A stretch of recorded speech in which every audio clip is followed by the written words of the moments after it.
இல்லை சார், கல்யாணத்துக்கு முன்னாடி பேய்ல நம்பிக்கை இல்லை, கல்யாணத்துக்கு அப்புறம் இல்லை சார், நீங்க நினைக்கிற மாதிரி இல்லை சார். டேரக்டர் சார், படம் பிரமாதமாக பண்ணியிருக்கீங்க, எல்லாம் நல்லா பிரமாதமாக இருக்குது. சப்தம்னு அந்த டைட்டில் வந்து பளிச்சுன்னு தெரியுற மாதிரி மக்கள் ரீச் ஆகிற மாதிரி இல்லையே. எழுத்து இல்லை, என்னன்னா இப்போது அந்த ஒரு கேள்வியாக வருது இல்லை ஒரு பாயிண்ட்ல. ஸோ அதுக்காக வந்து நம்மளுக்கு புரியாமல் இருக்கக்கூடாது. ஏன்னா எண்ட் ஆஃப் த டே வந்து எல்லாமே ஆடியன்ஸ்கிட்ட போய் சேர்க்கணும் அப்படின்றதுக்காக ஒரு படம் பண்ணுறோம். அதே நேரத்தில் ஒரு பாயிண்ட் வந்து நம்ம ஒரு க்ரியேட்டிவிட்டி பாயிண்ட் இருக்குல்ல, ஒரு அந்த விஷயத்த வந்து அழகாக வந்து சத்தம், இப்போ சில பேர் நோட் பண்ணி சொன்னாங்க, சத்தம்ன்றது அந்த ஃபாண்ட்லேயே வந்து சூப்பராக பண்ணியிருக்கீங்க. ஸோ அந்த பாராட்டும் நம்ம எடுத்துக்க வேண்டியது இருக்குது. இல்லை, அந்த இதுக்கு இது கொடுத்து தான் வந்து மதிப்பு கொடுத்து தான் வந்து ஃபஸ்ட்டே சொன்னாங்க எங்களுக்கு படிக்கிறதுக்கு முடியலன்னு. அப்போ தான் ஸ்பாண்ட்டை வந்து இன்னும் கொஞ்சம் பெருசு பண்ணோம். நாங்கள் பெருசுனா கொஞ்சம் இன்னும் புரிகிற மாதிரி கொஞ்சம் பண்ணோம் ஒரு பாயிண்டில். அதுக்கு மதிப்பு கொடுத்து நாங்கள் ஒன்று பண்ணியிருக்கோம் ஒரு பாயிண்டில். சார் படத்தில் வவ்வாலுக்கு என்ன பங்கு இருக்குது? படத்தில் வவ்வால் கண்டிப்பாக ஒரு பங்கு இருக்குங்க ஒரு பாயிண்டில். அதாவது ஒரு சத்தம் அப்படின்ற ஒரு பாயிண்ட்டுக்கும் வவ்வாலுக்கும் பேய் படத்துக்கான ஒரு சின்ன ஒரு கனெக்டிங் பாயிண்ட் வந்து இந்த படத்தில் கொடுத்துருக்கோம் ஒரு பாயிண்டில். அது கண்டிப்பாக சும்மா ஒரு படத்துக்காக வந்து சும்மா சம்மந்தம் இல்லாமல் யூஸ் பண்ணுறதில்ல. ஒரு பேய் படம்னா உடனே வவ்வால் யூஸ் பண்ணியிருக்கோம் அப்படின்றது கிடையாது.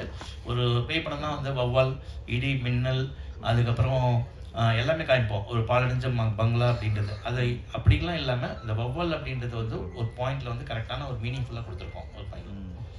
சார், ஈரம்ன்ற படத்தில் வந்து ஒரு தண்ணியில் வச்சு பண்ணீங்க நீங்கள். இப்போ இதில் வந்து இந்த வவ்வால் சம்மந்தப்பட்ட எல்லாத்தையும் வச்சு பண்ணுறீங்களே, அதனுடைய என்ன கதை சொல்லுங்களேன். கதை உங்களுக்கு ட்ரெய்லரில் கொஞ்சம் சொல்லியிருக்கோம். இப்போ இந்த கதையை வந்து செலக்ட் பண்ணி எடுக்க காரணம், செலக்ட் பண்ண காரணம் தான் எப்படின்னா வந்து எல்லா டேரக்டருக்கும் வந்து ஒரு சின்ன ஒரு அடையாளத்தை வச்சுட்டு போவோம். இப்போ ஈரம் வந்து தண்ணீரில் ஒரு பேய் அப்படின்னு சொல்லும்போது ஒரு பெரிய ஒரு அப்ரிஷியேஷன், ஒரு பாராட்டு கொடுத்தீங்க, ஒரு இடம் கொடுத்தீங்க. ஸோ இப்போ அடுத்து ஒரு பேய் படம் கொடுக்கும்போது ஒரு சவுண்டை பேஸ் பண்ணி ஒரு சேலஞ்சிங்காக ஒரு படத்தை கொடுக்கணும் அப்படின்ற ஒரு பாயிண்ட் தான். கதை February 28 சார். சார், ஆதி சாருக்கு வந்து ஈரம் கொடுத்தீங்க. ஸோ அது வந்து மக்கள் மனசில் ஈரமாக நல்லா வந்துச்சு உங்களுக்கு கூட்டம்லாம்.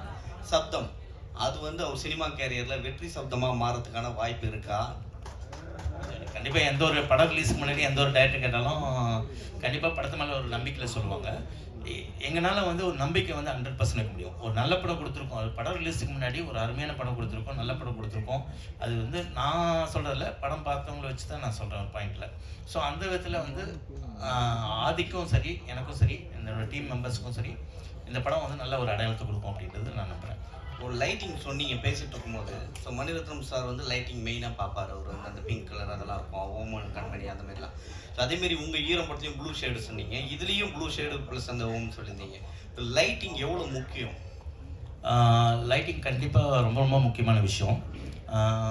ஒரு முக்கியமான விஷயம் சொன்னால், படத்தில் வந்து கேரக்டர் வந்து ஈரம் படத்தில் கூட வந்து ஒரு ஆஃப் ஷேடோ வந்து லைட்டிங் வந்து கட் பண்ண சொன்னேன் ஒரு பாயிண்டில் மனோஜ்ட்டு. அப்போ வந்து மனோஜ் சொன்னப்பில் உண்மையிலே யாருமே வந்து ஒரு ஆர்டிஸ்ட்டுக்கு வந்து ஒரு லைட்டிங் வந்து ஆஃப் லைட் போதும் அப்படின்றது யாருமே சொல்ல மாட்டாங்க. ஃபேஸில் வந்து பளிச்சுன்னு எங்களுக்கு வேணும் அப்படின்னு தான் சொல்லுவாங்க. ஃபஸ்ட் டைம் வந்து நீ சொல்லியிருக்கேன் அப்படின்னு ஒரு விஷயம் சொல்லுவேன். ஸோ லைட்டிங் அப்படின்றது ஒரு கேமராமேனுக்கும் அது கதையில் வந்து ஒரு பங்காக கொண்டு போகணும், ஒரு டைரக்டருக்கும் அதோட நாலேஜ் வந்து கண்டிப்பாக இருக்கட்டும் நான் யோசிக்கிறேன். ஒரு மேக்கிங் அப்படின்றது வந்து எங்கே வரும்னா, ஒரு நல்ல இயக்குனருக்குள்ள ஒரு நல்ல ஒளிப்பதிவாளர் இருக்கணும், அதே மாதிரி ஒரு நல்ல ஒளிப்பதிவாளருக்குள்ள ஒரு நல்ல இயக்குனர் இருக்கணும் ஒரு பாயிண்டில். அப்படி ரெண்டும் சேரும்போது ஒரு ப்ராப்பரான ஒரு மேக்கிங் அப்படின்றது வரணும். அந்த நாலேஜ் வந்து 2 பேருக்குமே இருக்கணும் அப்படின்றத நான் யோசிக்கிறேன். இப்போ சமீபத்தில் வந்த படங்களில் பார்த்தீங்கன்னா சவுண்டு தான் வந்து கெடுத்துச்சு நிறைய இதுவை, படத்துடைய நிறைய இறைச்சலாக இருக்குது அப்படின்ற மாதிரி. ஸோ இந்த படத்தில் சப்தம் எந்த அளவுக்கு இருக்கும்? அதான் நான் ஏற்கனவே சொன்ன மாதிரி